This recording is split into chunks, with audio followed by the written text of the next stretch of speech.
সালামু আলাইকুম। ডেইলি লিমন ব্লগে আপনাদের সকলকে স্বাগত জানাচ্ছি।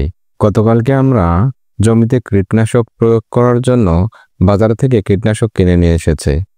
সবুজ ভাই আজকে জমিতে কীটনাশক দিতে যাবে, তাই আমিও ভাবলাম সবুজ ভাইয়ের সঙ্গে জমিতে যাই। যেই ভাবা সেই কাজ, সবুজ ভাইয়ের সঙ্গে আমিও বেরিয়ে পড়লাম। সবুজ ভাই তো জমিতে কীটনাশক প্রয়োগের জন্য একেবারে সেই রকমভাবে রেডি হয়ে চলে এসেছে। সবুজ ভাই সামনে সামনে যাচ্ছে, আমি তার পিছন পিছনে হাঁটতেছি। সবুজ ধান ক্ষেতের মাঝখান দিয়ে হাঁটতে অনেক ভালো লাগতেছে। মনে হচ্ছে যেন সবুজের রাজ্যে আমি চলে এসেছি। এই ধান ক্ষেত এখন সবুজ দেখতেছেন, খুব শীঘ্রই এগুলো সোনালি হবে এবং সেগুলো আবার কৃষক কেটে বাড়িতে নিয়ে যাবে। এটাই কৃষকের প্রধান কাজ।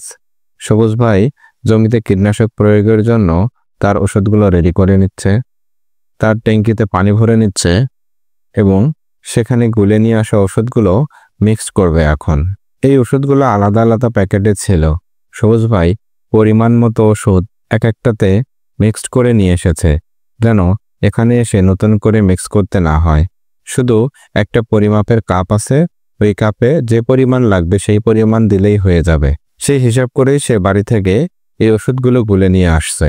আমাদের এই জমিগুলো সবুজ ভাই বর্গা হিসেবে আবাদ করে, মানে মোট আবাদের যে খরচ হবে সেটার অর্ধেক সবুজ ভাই দেবে আর অর্ধেক আমরা দেব, এবং মোট যে উৎপাদন হবে সেটার অর্ধেক সবুজ ভাই নেবে আর অর্ধেক আমরা নেব।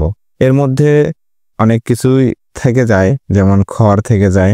এই খড়গুলো আমাদের বাড়িতে যেহেতু এখন কোনো গরু নেই, তাই সবুজ ভাই বেশিরভাগ খড়ে নিয়ে যায়।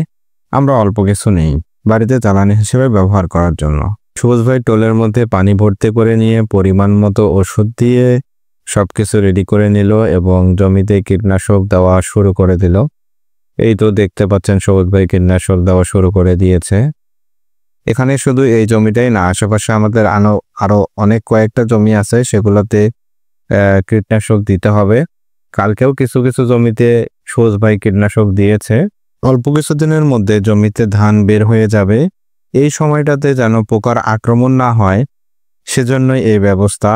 এই সময় বিভিন্ন পোকার আক্রমণ শুরু হয়ে যায়, যার কারণে পোকার প্রতিষেধক স্বরূপ এই কীটনাশকগুলো ব্যবহার করে। আজকে যে জমিগুলোতে কীটনাশক দেওয়া বাকি ছিল সেই জমিগুলোতে কীটনাশক দিচ্ছে। এখানে দেওয়ার পরে আমাদের যে বড়দহ নামে যে মাঠটা আছে ওই মাঠে যাবে। ওইখানে অল্প কিছু জমি আছে, সেগুলোতেও সবুজ ভাই আজকে কীটনাশক দেবে। আজকে এই পর্যন্তই। সবাই ভালো থাকবেন, সুস্থ থাকবেন। আমার এই ভিডিওগুলো ভালো লেগে থাকলে অবশ্যই লাইক, কমেন্ট, শেয়ার করবেন। আমার পরবর্তী ভিডিও দেখতে চাইলে আমার চ্যানেলটি অবশ্যই সাবস্ক্রাইব করবেন। আর আমার এই সকল ভিডিও ফেসবুকে দেখতে চাইলে আমার ফেসবুক পেজটি ফলো করে দিয়ে আসবেন। আল্লাহ হাফেজ।